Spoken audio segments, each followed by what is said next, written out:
Dobrý večer, dámy a pánové, je tady první takzvaný pilot, ve kterém si krátce zhodnotíme zápasy Ligy mistrů, Evropské ligy a také nejvyšší české soutěže a druhé nejvyšší české soutěže. V minulém týdnu začala Liga mistrů a vnímáme opět českého zástupce. Loni jsme tam měli Spartu, letos tam máme Slavii. No a Slavie začala Ligu mistrů zápasem proti norskému Bodø Glimt. Vedla 2-0, ovšem norský celek dokázal srovnat a zápas tak skončil remízou 2-2. Slávisté vedli 2-0 díky skvělému výkonu golmana Jindřicha Staňka, ovšem norský celek ukázal svou kvalitu a také důvod, proč se do Ligy mistrů dostal a ve druhé půli se mu podařilo vyrovnat. V Evropské lize potom vstoupila také Viktoria Plzeň do ligové fáze. Jejím prvním soupeřem byl maďarský Ferencváros Budapešť. Plzeň vedla od 16. minuty díky krásné trefě Durosirmiho z dálky. V 38. minutě potom lotyšský hráč Ferencvároše Makrečkis dostal druhou žlutou kartu, byl vyloučen a Plzeň čekala dlouhá přesilovka, jenomže Plzeň ji vůbec nedokázala dobře využít, zužitkovat a hrála velmi špatně. A přišel trest, protože Ferencvároš v závěru v poslední minutě, nebo spíš v poslední vteřině, poslední nastavené minuty, vyrovnal díky Pešičovi a Plzeň si tak odvezla z hlavního maďarského města pouze bod. Už v tomto týdnu nás ale čekají další evropské poháry. Slavii už zítra čeká druhé vystoupení v Lize mistrů a tentokrát půjde o první zápas na hřišti soupeře. Slavisté totiž dostali v letošní ligové fázi Ligy mistrů hned dva italské soupeře a prvního z nich potkají hned zítra. Na slavném stadionu San Siro potkají druhý milánský klub, tedy Inter. No a s Interem mají poslední zkušenost i ze své poslední účasti v Lize mistrů. V roce 2019 ještě ve starém skupinovém formátu uhráli na San Siru remízu 1-1, kdy o výhru přišli až v závěru, kdy jediný gól Slavie tehdy vstřelil Petr Olajnka, no a Inter vyrovnal až v závěru.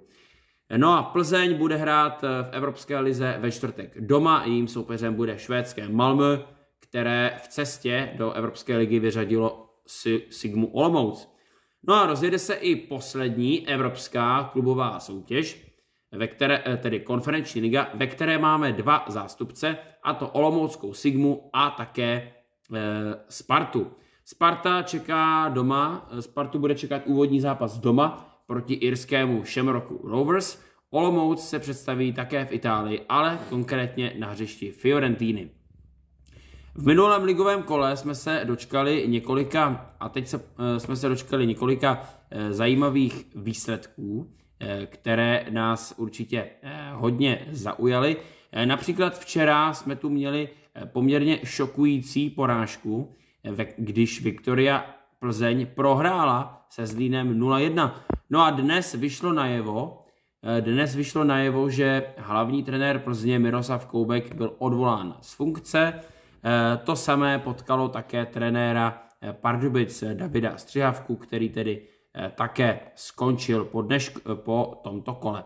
Začneme ale sobotními výsledky. V sobotu jsme viděli výhru Karviné, která i v 10 dokázala ubránit vedení proti Slovácku, vyhrála 2-1 a slaví velmi cenné vítězství.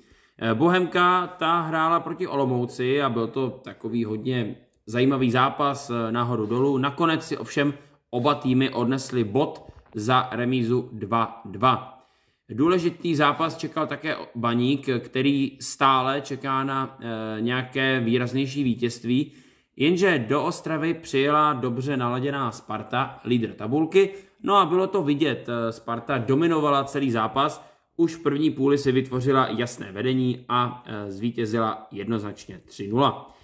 Posledním sobotním zápasem pak byl souboj Hradce Králové se Slovanem Liberec a Liberec nakonec získal 3 body, i když to bylo těsné vítězství 3-2, ale nakonec dokázal Liberec zápas vyhrát. Už zapomněl bych na páteční zápas, ve kterém je Slavie proti Dukle, kde dokázala Slavie zvítězit 2-0 a to díky 2 gólům navrátilce do sestavy. Tomáš Chorý se totiž po 5zápasovém trestu vrátil do sestavy a 2 góly rozhodl, přičemž ten druhý dal z penalty a pomohl Slavii k vítězství. Komise rozhodčích se ale zabývala po zápase na dnešním zasedání jedním zákrokem, kdy Tomáš Chorý zasáhl jednoho z hráčů Dukly do intimních partí, konkrétně do zadku, a podle komise rozhodčích měl za tento zákrok dostat druhou žlutou kartu a měl být vyloučen. Ve včerejším programu jsme pak viděli pouze 3 zápasy, kde tedy už zmíněný zápas mezi Viktorií Plzeň a Zlínem skončil senzační výhrou Zlína 1-0, čímž se Zlín posunul zpět na 4. pozici v tabulce. Jablonec doma potvrdil skvělou formu, porazil Mladou Boleslav 2-0. Jediné nevýrazné utkání, které jsme viděli, byl mdlý výkon Teplic. Pardubice toho nedokázal využít a uhráli remízu 0-0. Pojďme se podívat na program následujících kol, protože ten bude velmi zajímavý. Už ve středu nás čeká dohrávka 5. kola mezi Pardubicemi a Baníkem Ostrava, ale v sobotu a v neděli už tady máme důležité zápasy. V sobotu v 15 hodin se začne hrát hned na 3 stadionech. Na Julisku přijedou Teplice, které se teď trápí a Dukla by toho mohla využít. Bude se hrát od 15 hodin také v Mladé Boleslavi, kam přijede Slovácko, další celek, který se v úvodu nové sezóny poměrně trápí. No a do Pardubic přijede Karviná. O jejímž trenérovi Martinu Hyském se mluví jako o možném nástupci Davida Střijavky na pozici nového pardubického trenéra. V 18 hodin se pak v sobotu začne hrát v Liberci na stadionu Unisy, kde se Severočeši pokusí získat další body do tabulky proti Bohemce. V neděli už ve 13 hodin přijde moravskoslezský souboj mezi Zlínem a Ostravou. V 15:30 souboj Olomouc Jablonec. No a Viktoria Plzeň se pokusí napravit zaváhání se Zlínem opět doma, tentokrát proti Hradci Králové. Jednoznačným šlágrem tohoto kola ale bude nedělní derby pražských S. Od 18:30 na Letné přivítá Sparta Slavii. A slávisté věří, že pokud dokážou zvítězit v tomto zápase, tak se naladí, tak slávisté prostě věří, že pokud se podaří Spartu porazit, tak budou mít lepší výchozí pozici z 1. místa v tabulce.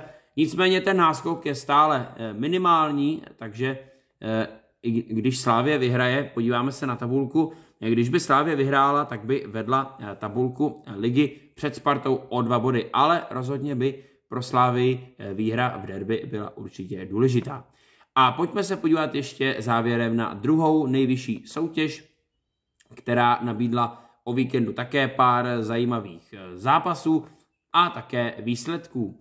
Zatím docela dobře se daří Ústí nad Labem, které v neděli vybojovalo remízu na Žižkově 1-1. Pojďme ale pěkně po pořádku. Už v pátek jsme tu měli 2 zápasy, ve kterých si týmy body rozdělili. Prostějov uhrál remízu 1-1 s Vlašimi. Vlašim hrála o 10 a může být ráda, že Prostějov přesilovku využít nedokázal. Jihlava uhrála bod proti Baníku Ostrava B, tam to skončilo 2-2. V sobotu pak útočila na druhé vítězství v sezóně Kroměříž, ale i přesto, že Chrudim dohrávala o 10, nedokázala Kroměříž v Pardubicích, kde hraje Chrudim v azylu kvůli rekonstrukci svého stadionu, vyhrát a Chrudim i v 10 vyhrála 2-1. Jednoznačnou roli favorita potvrdila Opava, která se Spartou B zatočila poměrně jasně, doma vyhrála 4-0. No a Zbrojovka Brno potvrdila svou rostoucí formu, Slavii B porazila 2-1 a udržela si 1. místo v tabulce. No a jiný brněnský klub Artis, tedy bývalá Líšeň, vyhrál na hřišti Českých Budějovic 2-0. V neděli jsme tedy měli ten zmiňovaný výsledek Žižkov Ústí nad Labem, no a dnes, tedy v pondělí, jsme měli na programu i jednu dohrávku mezi Příbramí a Táborskem, kterou vyhráli jasně hosté z jihu Čech 3-0. Pojďme se ale podívat, jak to bude vypadat. Už v pátek nás čekají 2 zápasy. Jeden bude velice zajímavý, Ústí nad Labem, v něm přivítá Zbrojovku Brno, takže uvidíme, jestli Zbrojovka potvrdí svou roli favorita. Zápas můžete sledovat na ČT Sport. V pátek také souboj mezi Českými Budějovicemi a Příbramí. V sobotu se pak bude hrát opět v jižních Čechách, tentokrát ale na hřišti Táborska, kam přijede Žižkov. Kroměříž vyzve Opavu a Artis Brno přivítá Prostějov. V neděli potom v 10:30 na Žižkově začne zápas Sparta B Chrudim. Ve 13:45 souboj Ostravského Baníku se slavistickým Bčkem a celé kolo pak zakončí nedělní zápas Vlašim Jihlava. Když se podíváme na tabulku, tak tabulku zcela jednoznačně vede Zbrojovka Brno, no jednoznačně, má stejně bodů jako druhé Táborsko, ale má lepší skóre. Třetí příčku průběžně drží Opava, ta na vedoucí duo ztrácí 3 body.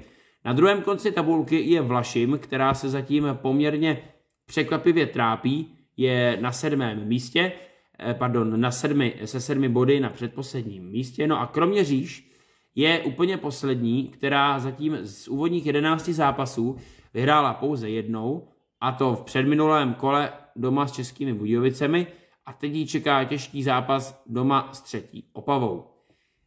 To by bylo z tohoto prvního dílu všechno a my se brzy uslyšíme tedy opět za týden u dílu druhého.